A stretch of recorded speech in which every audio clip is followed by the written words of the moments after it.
वाल्मिक कराडच्या मुलाबद्दल आणखीन एक धक्कादायक माहिती समोर आली।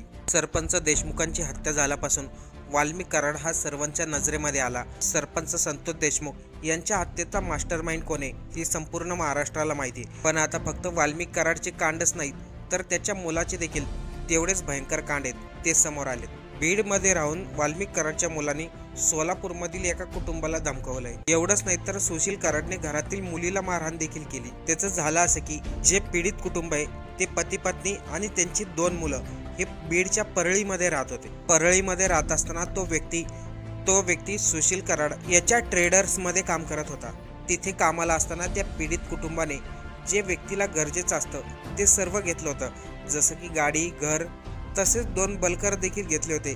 ते दोन्ही बलकर पीडित कुटुंब भाड्याने देत होतं। तसेच 2 कार देखील ते पीडित कुटुंब भाड्याने द्यायचं। 2 कार आणि बलकर हे त्या पीडित कुटुंबाने बँकेमधून लोन घेऊन काढलं होतं आणि त्याचे प्रूफ देखील मिळाले आहेत। पण सुशील कराडला मात्र हे दाखवलं नाही, म्हणून त्यांनी पीडित कुटुंबाला धमकावलं। एवढे पैसे तू कुठून आणले, एवढे कार कुठून घेतल्या आणि एवढी प्रॉपर्टी तू कसं काय कमावली। एवढंच नाही तर सुशील कराडने त्या पीडित कुटुंबाला मारहाण केली। त्या पीडित कुटुंबाने स्वतःच्या मेहनतीवरती 2 कार, 2 बलकर, 2 टू व्हीलर घेतल्या होत्या। ते सर्व वाल्मिक कराडचा मुलगा सुशील कराड हा घेऊन गेला।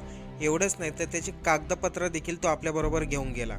एवढ्यावरच सुशील कराड गप्प बसला नाही। जे 2 साथीदार अनिल मुंडे आणि गोपी कंचेवार हे तिघही त्या पीडित कुटुंबाच्या घरी गेले। त्यांना बळजबरीने गाडीमध्ये बसवले। त्या पीडित कुटुंबाच्या व्यक्तीच्या नावावरती जो प्लॉट होता तो अनिल मुंडेच्या नावावरती करून घेतला। एवढंच नाही तर त्या पीडित कुटुंबाकडे जे काही सोनं होतं ते सोनाराकडे विकलं आणि त्याच्यातून आलेले पैसे हे सुशील कराडने घेतले। एवढंच नाही तर सुशील कराड कायम बंदुकीचा धाक त्यांना मारहाण करत होता।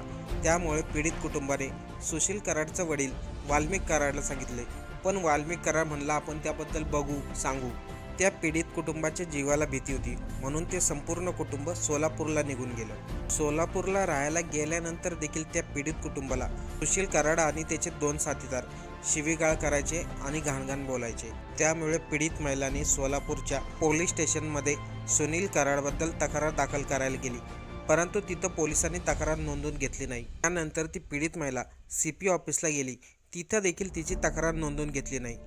त्यानंतर या पीडित कुटुंबाने DSP ऑफिस, SP, बीड जिल्ह्यातील अधिकारी आणि वरिष्ठ पोलीस अधिकाऱ्यांना पत्र लिहिलं, तरी देखील तिची तक्रार दाखल करून घेतली नाही। पीडित कुटुंब सगळीकडे तक्रार दाखल करते, म्हणून त्या कुटुंबातील लहान्या मुलीला सुशील कराडने मारहाण देखील केली। तीच घटना गेल्या काही दिवसाअगोदर सुशील कराडवरती एका मुलीचा विनयभंग करण्याचा आरोप लावला होता। सुशील कराडने आपल्या 2 साथीदारांबरोबर या मुलीच्या घरात घुसून तिला मारहाण केलं, तसंच तिचा विनयभंग देखील केला। तरी देखील पोलिसांनी सुशील कराडची कोणतीही कंप्लेंट तक्रार दाखल करून घेतली नाही। त्यामध्ये खास करून आपल्या महाराष्ट्र पोलिसांचं कौतुक करायला हवं। त्या पीडित कुटुंबाची तक्रार दाखल करून घेत नाहीत।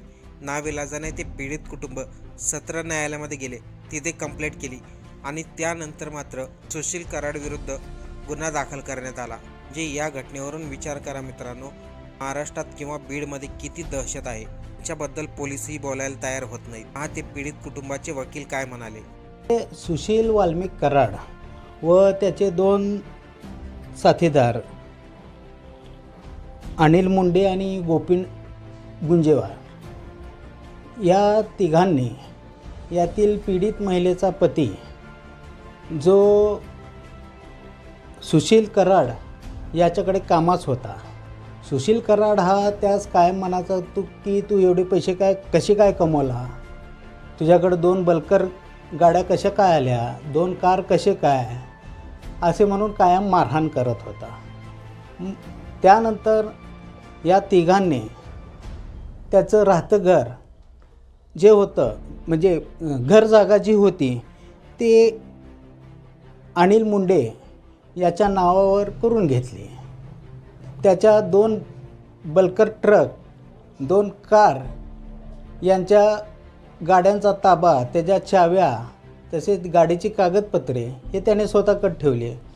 इतक्यावरच न थांबता त्याने पीडित महिलेच्या पतीचे 2.5 तोळ्याचे सोने हे टाक ज्वेलर्स परळी येथील सोनाराला विकून त्याच्याकडून पैसे घेतले आणि ते पैसे फिर्यादीच्या पतीला न देता ते पैसे त्याने त्याच्याकडेच ठेवून घेतले। व त्यास परत मारहाण करू लागला की तू एवढे पैसे कसे काय कमवला म्हणून. सरतेशेवटी त्यांनी सुशील कराड याच्या वडिलांची देखील गाठ घेतली. त्यानंतर त्याच्या वडिलांनी देखील त्यांना म्हणले की आपण परत बघूयात. मग ह्या सततच्या माराच्या व रिव्हॉल्वरच्या धाकाच्या त्रासाला कंटाळून भीतीपोटी पीडित महिला, तिचा पती व तिची 2 मुले हे सोलापूर येथे आले. त्यावेळेस परळीत देखील पीडित महिलेच्या मुलीला कराडने मारहाण केलेली होती.